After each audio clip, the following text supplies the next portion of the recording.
Приветствую всех на своем канале. Давно я про свои автомобили не записывал ролики. Там были ролики о резине, еще о чем-то, еще о чем-то. Стук мы давно не слушали. Ну, собственно говоря, давайте исправим эту ситуацию. Если это, конечно, еще актуально и интересно. То есть уже все знают. Задиры, стучащие моторы, алюминиевые блоки, небольшой ресурс двигателя. Все это корейцы. Но я думаю, что не только корейцы, уже все современные автомобили. Ну, давайте посмотрим дату. 26 мая 2020 года, пробег. Не удивляйтесь, это реальный пробег. Я не езжу зимой, мне до работы ходить 25 минут. Коронавирус. Мы сидели дома 2 месяца. Вот так иногда по работе вызывали. Но это не важно, это совсем другая история. А пробег, пожалуйста, 22 908 километров. Значит, что машина холодная, видите, да? Датчик. Ну, я просто включил зажигание. Она простояла всю ночь. На улице 11 градусов, пробег сказал. Масло 5В30 в моторе от Lukoil, Genesis. Мне оно понравилось. Запускаемся.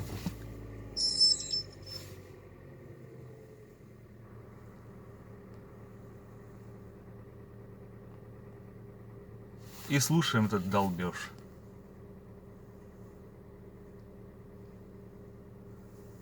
Слышно, да, как? Вот обороты. Ну, сколько тут? 1100.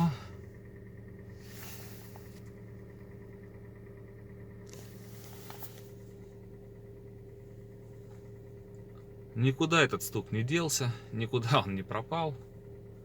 Масла менял, те пробовал. Все это есть на моем канале. Все это можно посмотреть, подписаться.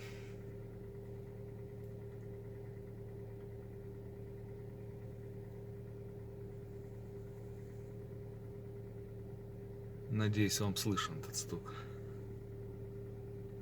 Он в салоне ощущается отлично. Эти обороты. То есть вот в этом диапазоне оборотов, где-то от 1000, да, до 2-2,5, есть стук. При прогреве этот стук на сбросе газа. Ну, у корейцев это считается нормальной работой. Опять же, есть ролики, первые ролики, когда этот стук появился на 10 тысячах, я обращался в компанию Автогермес, то есть к официальным дилерам, которых покупал этот автомобиль. Они сказали: ехай отсюда. Знаете, да, песня дорожная у Шнура.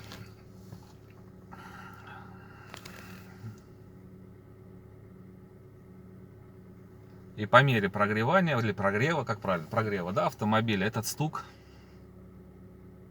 пропадает.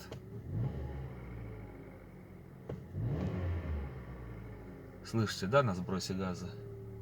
95-й бензин. Вот я заправился, почти полный бак.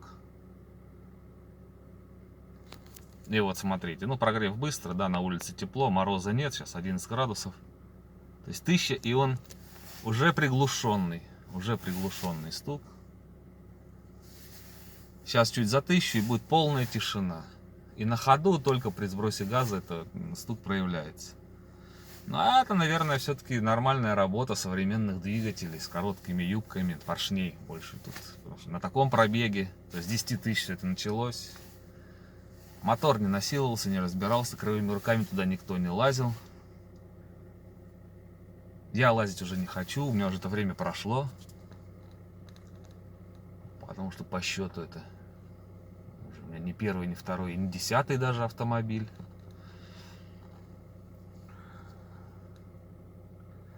Вот, и стал я поглядывать, заглядываться, задумываться, а что купить можно. Посмотрел я цены.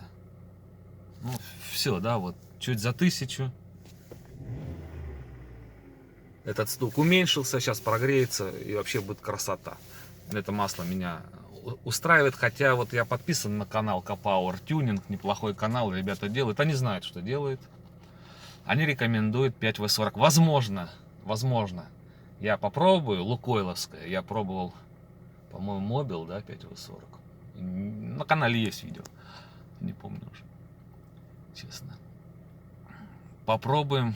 Возможно, и попробуем. А может быть 5В20 попробуем. То есть, ну, тут еще надо смотреть, мотор в каких климатических условиях работает. Потому что я автомобиль, ну, на работу тут по месту, по Московской области, а 2 раза в год я езжу на юг. То есть, как бы, ехать на юг на 20-ке. Ну, это все, конечно, можно об этом спорить, писать, разговаривать очень много. Но лучше один раз попробовать.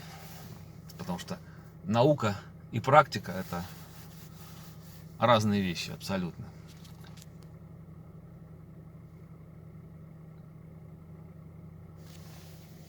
Ну, практически.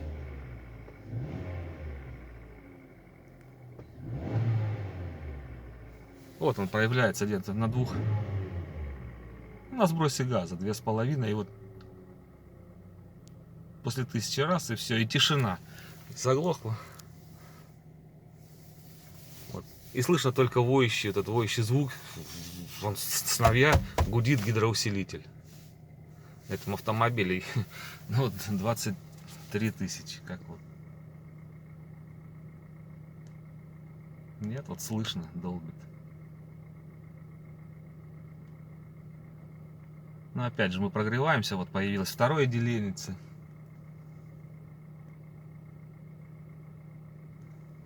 Вот. Если включить какую-то нагрузку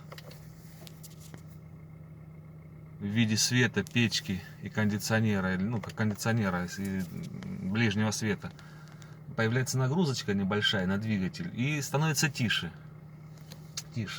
Так, что еще сказать? Да, я подписан на канал Ивана Килина, да, но все знают. Кто не знает, подпишитесь, это не реклама, я его лично не знаю, он за 9000 километров живет. Ребята, Александр Сергеевич, Автоподбор 25, по-моему, так их не Александр Сергеевич, да, так канал их называется, тоже подписан, тоже смотрю вот в сторону правого руля. А напишите свое мнение, что вы думаете по поводу правого руля, да? Ну, как Иван Килин показывает, вот у нас есть то, такие комплектации. У меня что, комфортно, комплектация. Ну, давайте пробежимся. Что у меня есть? Зеркала, регулировка, блокировка стеклоподъемников, блокировка дверей, 4 стеклоподъемника, водительский, автоматический. Ну, панель тут все знают на Солярисе, да, мультируль. Мультируль за 22 000, кстати, вот начал пластик обтираться немножечко. Видите, да, что магнитола встроенная. Вот. Ну, камеры заднего вида нет, что есть. Подогрев зеркал, подогрев дворников, кондиционер, подогрев сидений, механика, AUX USB, розетка 12 вольт и прикуриватель. Бардачок, дуйки. Давайте посмотрим, что здесь. Подсветка нажимается, отключается. Зеркала и там, и там. Оба козырька с зеркалами. Лючок бензобака на тросике. Капот из салона, капот из ключа. Вот, руль регулируется горизонтально, да? Вверх-вниз. Или вертикально? Как вот вы считаете? Это вертикально или горизонтально?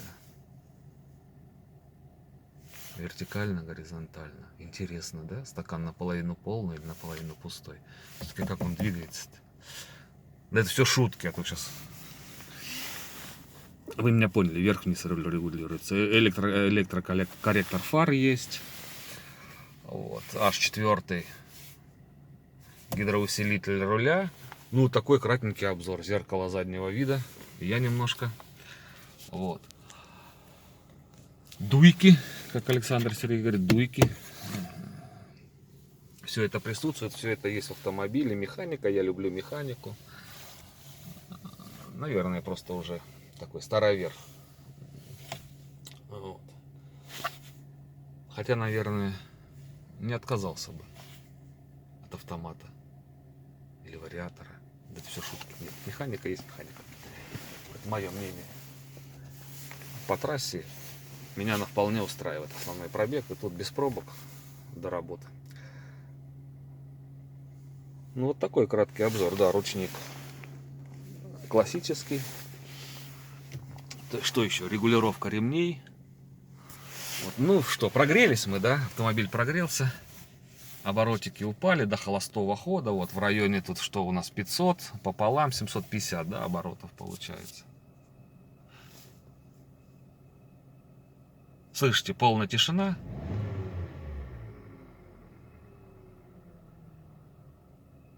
Все, только гудит гидроусилитель.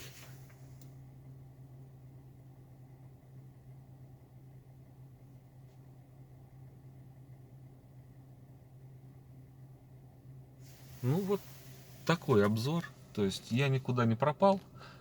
Автомобиль эксплуатируем, автомобиль ездит, стучит себе дальше. Сколько уж он простучится, что с ним будет, я, наверное, буду. Да не, наверное, буду освещать на своем канале. Так что, а вот покупать, не покупать этот автомобиль, думайте сами. Цены сейчас неадекватные, я считаю, что 800-850 тысяч за такой автомобиль с одноразовым мотором. Но он уже не одноразовый, как Power Tuning. Ребята ремонтируют его, показывают, что, но с задирами, со стуком, ну как-то неприятно отдавать. А если будет у вас коробка автомата 1.6 мотор, не как у меня 1.4, напомню, у меня 1.4 мотор. Но это думайте сами, решайте сами. Ну, напишите мне, может быть, правда правый руль. Ну, Honda Freed Spike, Toyota Corolla Fielder. Ну, вот в такой ценовой категории где-то 700. 800 тысяч. Потому что, ну что, я посмотрел, ну, так вроде как АвтоВАЗ. АвтоВАЗ вообще, наверное, там вообще, наверное, неадекваты. Даже Веста за миллион.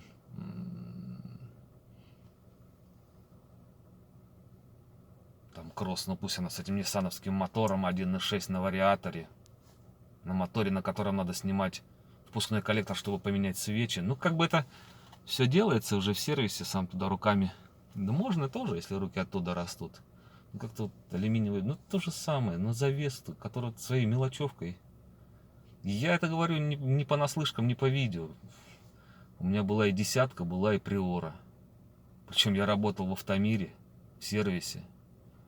20-30 машин за смену. Я был на обучении, на повышение курсов в Тольятти. Ну как-то вот, не знаю, она мелочевкой достает. То помпа зашумит, то патрубок потечет, то стеклоподъемник хрустеть начнет, то дворники по гарантии. Если рассказать, что мне на Приоре меняли по гарантии, это хорошо работал в сервисе. Даже на 35 тысячах коробка просто завыла, поменяли. Вот. Я уж не говорю, что там с момента покупки, то есть отзывные начались, то по тормозным системам. То, ну, я не верю в то, что вот АвтоВАЗ стал машины делать качественнее или лучше. Напишите свое мнение. Ну, нет. В ту же цену новая Шкода. Те же там 840, 850. Но я опять же беру механику, самый простой их, не там сейчас 1.6, 90 лошадок мотор.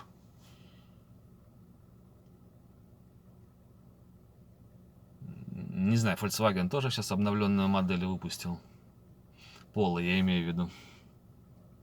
Все с ценником за 800.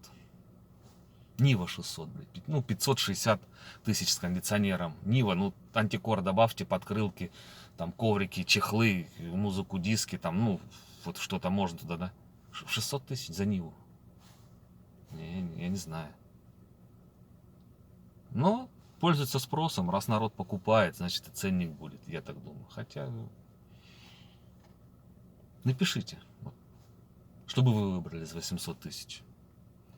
Ну, давайте прощаться. Все прогрелось, все хорошо. Вот датчик температуры полностью. Обороты стихли. В машине полная тишина. При перегазовочке есть стук. Поэтому всем удачи, всем хорошего настроения. Не болейте. Всем пока.